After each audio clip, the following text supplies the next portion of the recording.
TTF GPS பிரித்து போட்டிருந்தார். TTF Vasan bro தெரிஞ்ச நம்ம வியூவர்ஸ்க்கு A2D நந்தா ப்ரோ தெரிஞ்சிருக்க வாய்ப்பு கிடையாது. டிடிஎஃப் வாசன் ப்ரோ ஒரு ஜிபிஎஸ் லான்ச் பண்ணியிருந்தாரு பார்த்தீங்களா, அது வந்து ஒரு 3500 அப்படின்ற மாதிரி ஒரு காஸ்ட் ஃபிக்ஸ் பண்ணி அதை சேவ் பண்ணிட்டு இருந்தாரு. ப்ரோ ரெண்டுமே ஒரே ஹார்ட்வேராக இருக்கா, 2500 ரூபாய்க்கு வடக்கு நம்பர் கொடுத்துருக்காரு. ஆனால் வந்து டிடிஎஃப் மட்டும் ஏன் ரேட்டு விற்காரு? ஆனால் என்னடா நம்மளோட ஜிபிஎஸை பிரித்து போட்டாரு அப்படின்னு சொல்லிட்டு பார்த்தேன். அது எனக்கு மனசு கொஞ்சம் கஷ்டமாக இருக்குல்ல. நம்ம என்ன ஜிசை நீங்கள் ஏமாந்துருக்கலாம் அப்படின்னு கேட்டிங்கன்னா, ஆமாம் ஸ்பாட் நம்ம ஏமாந்துட்டோம். Hi guys, welcome to our channel. நான் உங்கள் ஹரிஷ். நான் ஒரு A2D சோல்ஜர்ஸ். Hi soldiers. அதுக்கு என்ன எப்போன்னு கேட்குறீங்களா? அது தெரிஞ்சுக்கிறதுக்கு முன்னாடி நம்ம சேனலை சப்ஸ்கிரைப் பண்ணிட்டு பெல் ஐக்கான் ஆலில் போட்டுவாங்க. அப்புறம் இந்த வீடியோக்கு லைக் போட்டுருங்க. அப்போ தான் நிறைய பேருக்கு இந்த வீடியோ சஜஸ்ட் ஆகும். இந்த வீடியோ ஃபுல்லாக பார்த்து டிசைட் பண்ணுங்கள், இந்த வீடியோ உங்கள் ஃப்ரெண்ட்ஸுக்கு ஷேர் பண்ணலாமா வேணாமான்றது. அதாவது கைஸ், நம்ம A2D சேனல் நந்தா ப்ரோ வந்து ரீசெண்டாக வந்து டிடிஎஃப் ஜிபிஎஸை வந்து அக்கா பிரித்து போட்டிருந்தாரு. அக்கா பிரிச்சுன்னா ஐ மீன் வீடியோவில் பிரிச்சு இல்லைங்க, டிடிஎஃப் ஜிபிஎஸை பிரித்து போட்டிருந்தாரு. நான் எதை கண்டுபிடிச்சிட்டு வந்துக்குது இப்போ அதில் என்னடா உங்களுக்கு பிரச்சனைன்னு கேட்குறீங்களா? சொல்கிறேன் இருங்க. ஐயோ படுத்துறானே. இந்த சேனலில் பாதி பேருக்கு நான் என்ன பேசுகிறேன்னே புரியாது. டிடிஎஃப் வாசன் ப்ரோ தெரிஞ்ச நம்ம வியூவர்ஸ்க்கு A2D நந்தா ப்ரோ தெரிஞ்சிருக்க வாய்ப்பு கிடையாது. அவரை பற்றி நான் ரிவீல் பண்ணிடுறேன். தெரியாதவங்களுக்கு மட்டும் நான் ஃபர்ஸ்ட் நந்தா ப்ரோவை பற்றி சொல்லிடுறேன். அவர் ஒரு டெக்னாலஜி பற்றி எக்ஸ்பிளைன் பண்ணுறதுக்கு ஒரு சேனல் வச்சுட்டு இருக்காரு. அந்த சேனல் பேர் தான் A2D. அதில் அவர் வேலையே டெக் ப்ராடக்டை வந்து ஹார்ட்வேரும் சாஃப்ட்வேரும் எப்படி ஒர்க் ஆகுதுன்றது வியூவர்ஸ்க்கு தெளிவாக எக்ஸ்பிளைன் பண்ணுறது தான் அவரோட வேலையே. சரி ஹரிஷ், அவர் நல்லது தானே பண்ணுறாரு, அதில் என்ன உங்களுக்கு பிரச்சனை அப்படின்னு கேட்குறீங்களா? சொல்கிறேன் வெயிட் பண்ணுங்க. சொல்லுவானா மாட்டானா? டிடிஎஃப் வாசன் ப்ரோ ஒரு ஜிபிஎஸ் லான்ச் பண்ணியிருந்தாரு பார்த்தீங்களா, அது வந்து ஒரு 3500 அப்படின்ற மாதிரி ஒரு காஸ்ட் ஃபிக்ஸ் பண்ணி அதை சேல் பண்ணிட்டு இருந்தாரு. இதில் உனக்கு என்ன பிரச்சனை அப்படின்னு கேட்குறீங்களா? வெயிட் பண்ணுங்க, சொல்கிறேன். வெயிட் பண்ணுங்கன்னே போயிட்டு இருக்கல. சரி சொல்லிடுறேன். இப்போதான் பிரைட் ஆரம்பிக்கிறான். டிடிஎஃப் வாசன் ப்ரோ 3500 இந்த ஜிபிஎஸ் வச்சு சேல் பண்ணிட்டு இருந்தாருங்களா. இந்த ஜிபிஎஸ் வந்து நிறைய பேர் வந்து ஸ்கேமு அப்படின்ற மாதிரி நிறையா சோசியல் மீடியாவில் வைரல் பண்ணியிருந்தாங்க. இதுக்கு ஏன் A2D நந்தா ப்ரோ இழுக்கிறேன் அப்படின்னு கேட்குறீங்களா? A2D நந்தா ப்ரோ நிறைய டெக் ரிவ்யூ தான் பண்ணுவார். அந்த டெக் ரிவ்யூவில் இந்த மாதிரி இது ஸ்கேம் அப்படின்னு சொல்லிட்டு அவர் நிறைய வீடியோவில் சொல்லியிருப்பார். அதெல்லாம் கட் பண்ணி இவங்க சொல்கிறதில் அட்டாச் பண்ணிவிட்டு ஷார்ட்ஸ்லையும் இன்ஸ்டாலையும் பயங்கர வைரல் ஆகிட்டு இருந்துச்சு. நானே அவங்க வீடியோலாம் போய் தேடி பார்த்துட்டு நமக்கு தெரியாமல் எப்போ டிடிஎஃப் ப்ரோவோட ஜிபிஎஸை வந்து ஒரு பிரித்து போட்டிருப்பாரு அப்படின்னு சொல்லிட்டு சரி நானும் சேனலில் தேடுறேன். எந்த சேனலுமே கிடைக்கல. அவரோட ஷார்ட்ஸ் பைட்ஸ்னு ஒரு சேனல் இருக்குது, அதாவது A2D பைட்ஸ்னு ஒரு சேனல் இருக்குது.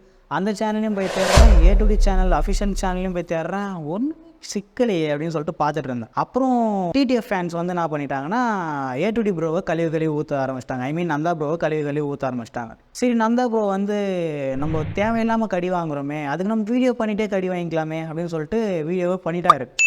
வீடியோ பண்ணிவிட்டு அதில் தெளிவாக சொல்லியிருப்பார்.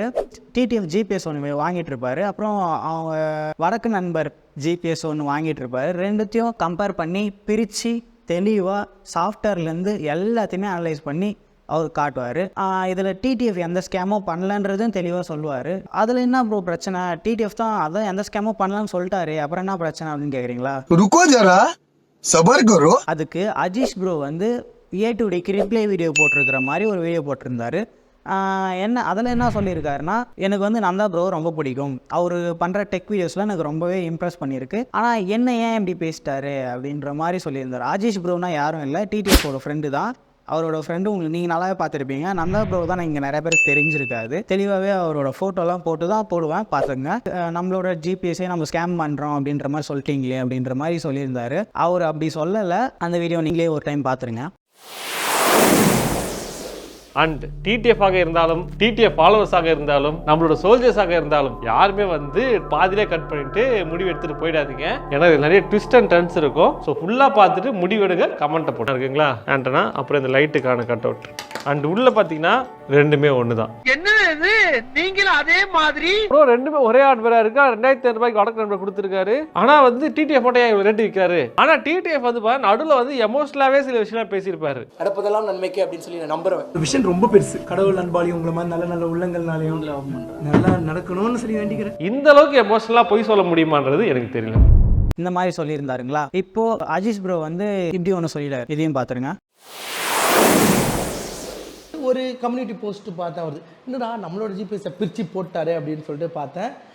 அது எனக்கு மனசு கொஞ்சம் கஷ்டமாக இல்லை நம்ம. ஏன்னா நாங்கள் வந்து பார்த்தீங்கன்னா இப்போ தான் ஸ்டார்ட் அப் கம்பெனி. அவர் நந்தா ப்ரோ சொன்ன மாதிரி வந்து பார்த்தீங்கன்னா, என்னடா ஜிசே நீங்கள் ஏமாந்துட்டீங்களா அப்படின்னு கேட்டிங்கன்னா, ஆமாம் ஸ்குவாட் நாங்கள் ஏமாந்துட்டோம். பர்சனலாக நானே A2D ப்ரோ வந்து ரொம்ப சப்ஸ்கிரைப் பண்ணிலாம் பார்த்துருந்தேன். அது ஒரே ஒரு விஷயம் மட்டும் மனசு ஹர்ட் ஆச்சு. இப்போ என்ன பிரச்சனைனா, இதில் தமிழ் டெக் செல்வன் நானா வேற உள்ள எழுத்துட்டாங்க.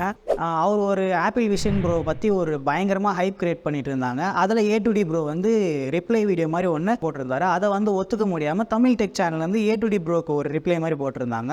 இதில் என்ன பிரச்சனை ஆச்சுன்னா, வியூவர்ஸ் வந்து இந்த மாதிரி ஹைப் ஏற்றாதீங்க அப்படின்றத A2D ப்ரோ சொல்கிறாரு. நான் ஒரு சோல்ஜர்ன்றதுனால அவருக்கு சப்போர்ட் பண்ணி பேசல, நியாயம் ஏதோ அதை தான் சொல்கிறேன், புரியுதுங்களா? நந்தா ப்ரோ சொல்லியிருந்தாரு, இந்த மாதிரி ஆப்பிள் விஷன் ப்ரோ ரொம்ப ஹைப் ஏற்றாதீங்க, ஹைப் ஏற்றி இந்த மாதிரி அவங்க அமௌண்ட் ப்ரைஸ் அதிகமாக வைக்கிறாங்க, அதில் ஒருத்தான எதுவுமே இருக்காது அப்படின்ற மாதிரி தான் சொல்லியிருக்காங்க. பயங்கரமாக அது ஒரு சோசியல் மீடியாவில் வாரே போச்சு. அப்புறம் ஃபைனலாக அது வந்து முடிவுக்கு வந்துச்சு. அதை அஜித் ப்ரோ என்ன சொல்கிறாருன்னா, நீங்கள் இந்த மாதிரி ஒரு வீடியோ போட்டு சண்டை போடுறதுக்கு நீங்கள் டைரெக்டாக கால் பண்ணியே சொல்லலாமே அப்படின்ற மாதிரி சொல்லியிருந்தார். ப்ரோ கால் பண்ணி சொல்கிறதுலாம் எந்த பிரச்சனையும் இல்லை ப்ரோ. இது ஏன் கால் பண்ணி சொல்லாமல் ஒரு வீடியோ போடுறாருன்னா, அவர் தான் ஒரு ஸ்டைல், ஃபஸ்ட்டு அதுதான் ஒரு ஸ்டைலு. இந்த வியூவர்ஸ் வந்து 1 மில்லியன் 2 மில்லியன் இதை பார்த்துடுறாங்க. பார்த்துட்டு இப்போது நம்ம கால் பண்ணி சொல்லும்போது என்ன ஆகுனா, நீங்கள் தனியாக பேசிக்கிறீங்க. இப்போ வியூவர்ஸ் தான் முட்டாளாயிடுறாங்க, புரியுதுங்களா? A2D ப்ரோ வந்து இது சரியாக சொல்கிறாரு. அதனால தான் ரிப்ளை வீடியோ மாதிரி போட்டு அதில் இப்படிலாம் இல்லை, இப்படி இருக்குது, இது டெக்னாலஜி பயங்கரமாக ஹைப் ஏற்றாதீங்க, அதில் ஒன்றுமே இருக்காது அப்படின்ற மாதிரி சொல்லிட்டாங்க, புரியுதுங்களா? ஒரு ஆப்பிள் 15 ப்ரோன்னு வச்சிங்களேன், அதில் என்னென்ன சிப் இருக்குது, அப்புறம் எவ்வளோ ஸ்டோரேஜ் இருக்குது, இந்த எவ்வளோ பேட்டரி இருக்குது அப்படின்றது தான் உள்ளே கொடுத்துருக்காங்களா? ஸ்பெசிஃபிகேஷன் நம்ம வெளியே பார்த்துறோம். உள்ளே என்ன இருக்குது அப்படின்றது உள்ளே உண்மையிலேயே அவங்க சொல்கிறதெல்லாம் கொடுத்துருக்காங்களா அப்படின்றத அவர் காட்டுறது தான் அவரோட வேலையே, புரியுதுங்களா? நிறைய இந்த மாதிரி ஸ்கேம் பண்ணுறாங்க அப்படின்றது தான் அவர் தைரியமாக சொல்கிறது தான் அவர் வேலையே, புரியுதுங்களா? பெரிய பெரிய கம்பெனி வந்து அசால்ட்டாக வெளியே ஒன்று போட்டுடுறாங்க. அதாவது இந்த மாதிரி ஸ்பெசிஃபிகேஷன் சொல்லிட்டு வெளியே ஒன்று போட்டுடுறாங்க. எக்ஸாம்பிள் உங்களுக்கு சொல்லணும்னா, 5000 mAh பேட்டரி உள்ள ஒரு மொபைல்னு வச்சுங்க. ஃப்ளிப்கார்ட்டில் ஸ்பெசிஃபிகேஷனில் போட்டுடுறாங்க 5000 mAh பேட்டரி அப்படின்ட்டு. பட் ஆனால் நீங்கள் உள்ளே திறந்து பார்த்தீங்கன்னா 4000 mAh தான் போட்டிருப்பாங்க. 4000 mAh இல்லை 4500 mAh இந்த மாதிரி தான் பேட்டரி இருக்கும், பேட்டரி உள்ளே இருக்கும். இதில் உங்களுக்கு என்னடா பிரச்சனை அப்படின்னு கேட்டிங்கன்னா, இதில் நம்ம 5000 mAh தான் எக்ஸ்பெக்ட் பண்ணி வாங்குகிறோம். இதுதான் A2D ப்ரோ ரிவீல் பண்ணுறாரு. அவரோட வேலையே இதுதான். உள்ளே என்ன இருக்குது அப்படின்றது பார்க்குறது தான் ஒரு வேலையே. வெளியே இருக்கிறத மட்டும் பார்த்து மக்கள் வாங்குறாங்க. உள்ளே என்ன இருக்குதுன்றதை நிறைய பேர் பார்க்கறது கிடையாது. அதை தான் நம்ம A2D ப்ரோ ரிவீல் பண்ணி நம்மளுக்கு காட்டுறாரு, புரியுதுங்களா? இதை தான் அஜித் ப்ரோ சொல்லியிருப்பார். இந்த மாதிரி எங்களது ஏன் பிரித்து போட்டீங்க, நீங்கள் ஏன் இப்படி சொல்ல மாட்டேன்றீங்க, நீங்கள் கால் பண்ணி நீங்கள் தனியாக சொல்லலாம்ல அப்படின்ற மாதிரி சொல்லியிருந்தார். ப்ரோ அது தப்பு, புரியுதுங்களா? உங்களை நம்பி வீடியோ பார்க்குறாங்கன்னா அந்த மக்களுக்கு நீங்கள் கரெக்டான நியூஸை சேர்க்குறீங்கன்றது தான் நீங்கள் பண்ணுற ஒரு நல்ல வீடியோவாக இருக்கும், புரியுதுங்களா? இதை வந்து தயவு செஞ்சு யாரும் கெடுக்காதீங்க. அவரோட நோக்கம் வந்து மக்கள் தெளிவாக இருக்கணும் அப்படின்றதுக்காக மட்டும்தான். ஓகே கேஸ், நம்ம இந்த வீடியோ முடிச்சிடலாம். ஓகே, பாய்.